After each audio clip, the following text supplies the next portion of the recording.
So for our video warm-up, we have our watercolor paper divided into 4 scenes that are silhouettes. So a silhouette is something that appears in shadow because the light source is behind it. And so all I did was really quickly with a chisel tip Sharpie or whatever Sharpie you have available, I sketched some triangular mountains and filled them in with the dark Sharpie, okay, to make them appear like they're in silhouette. Now, the goal of this is not the drawing or the silhouette, but actually adding the color blending for the sky using liquid watercolor.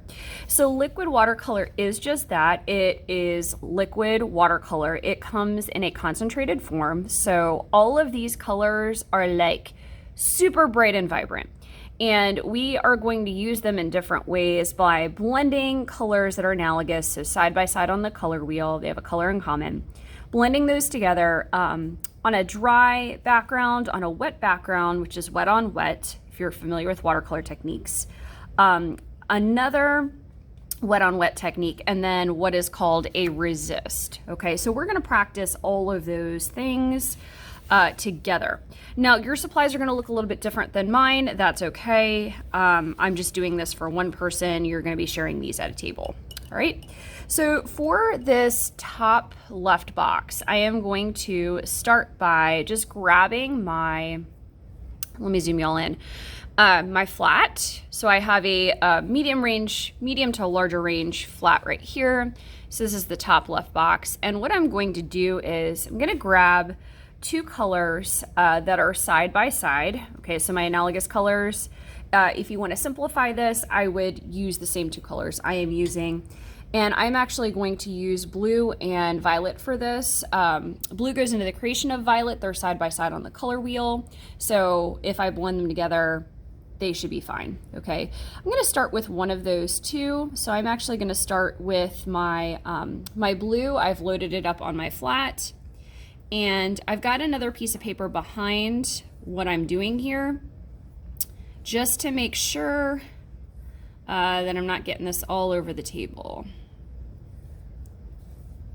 Okay, so I'm going to blend that out. Okay, and so this is what I have. So I basically did one dip and I blended the blue out. Same brush, I can rinse and blot or not. I'm actually just gonna go in with this exact same brush without rinsing and blotting.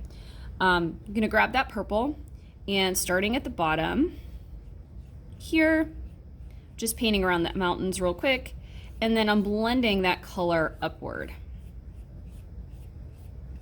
Okay, and so you can really see how that liquid watercolor is very concentrated. Okay, so this is an analogous fade just with the dry paper as my substrate or my base. Okay, now this next one, I'm going to do the exact same thing. The only difference is I am currently rinsing my brush in water. I'm still using a flat, and I'm actually going to add a little bit of water in my background first. Okay, you all can probably see the water on my paper. It's slightly tinged purple, which is actually better on camera. Okay, so I'm adding just a small amount of water. I'm not trying to create puddles of this or anything.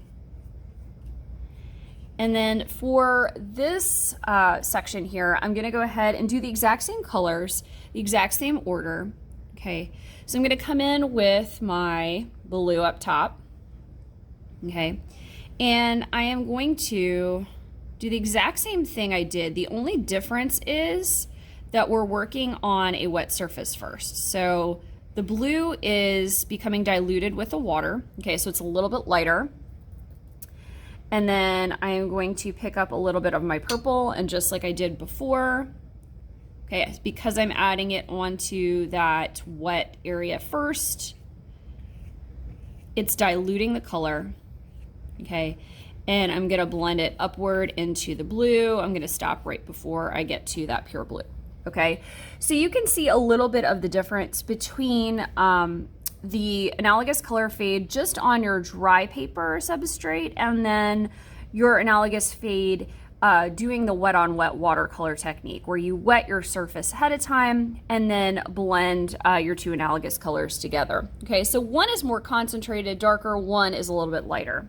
Okay, so I just wanted you all to see the difference between those two. Okay, so either one is more than fine. All right, now for this next watercolor technique, we are going to do wet on wet dropping color in, okay, and then I think I'll do the resist last. So I am going to just grab some clean water, okay, and I'm using my larger scale brush, and I'm adding water in the background area first. Okay, so with this area that is wet, the more water you put here, the more your color is going to kind of just randomly do its own thing. Okay, so I have a decent amount of water here, and I'm gonna grab a smaller round brush, and I am gonna drop in two colors that are analogous. So you can see how when I drop this color in, let me zoom you all out. When I drop this color in, how it just sort of does its own thing. Okay, it spreads out because I'm adding wet color onto my wet background. Okay, I'm using colors that are side by side on the color wheel, so if they blend together, they're fine. If you want to go a little bit crazier with it, feel free. Okay, but you can kind of see how that sort of does its own thing. All right, now the last section we're going to do our resist. Okay, so we're going to actually use white wax crayon, and for this I'm going to make a series of marks here. So I'm actually going to do random lines and things. If you wanted to do a moon or constellations or whatever have you, I just want to do a bunch of lines so that you can kind of see what's going on with this. All right, so I drew on here ahead of time just with the Crayola white wax crayon, and then I am going to add a color over top. So I am going to wet my paintbrush first just so I don't grab the concentrated color, and I haven't used green yet. This is in my palette. So I wet my brush and I added a little bit of green on here. And I'm adding this color on top, okay? And you can see how the crayon repels the water, okay? So anywhere where I drew remains white, okay? And that liquid watercolor fills in behind it. Okay, so you can see how you can do some really cool effects with some of these things. Okay, so the first one was the liquid watercolor on a dry surface, analogous fade, liquid watercolor analogous on wet, so wet on wet. This was the wet on wet drop-in color, okay, and this last one was the resist.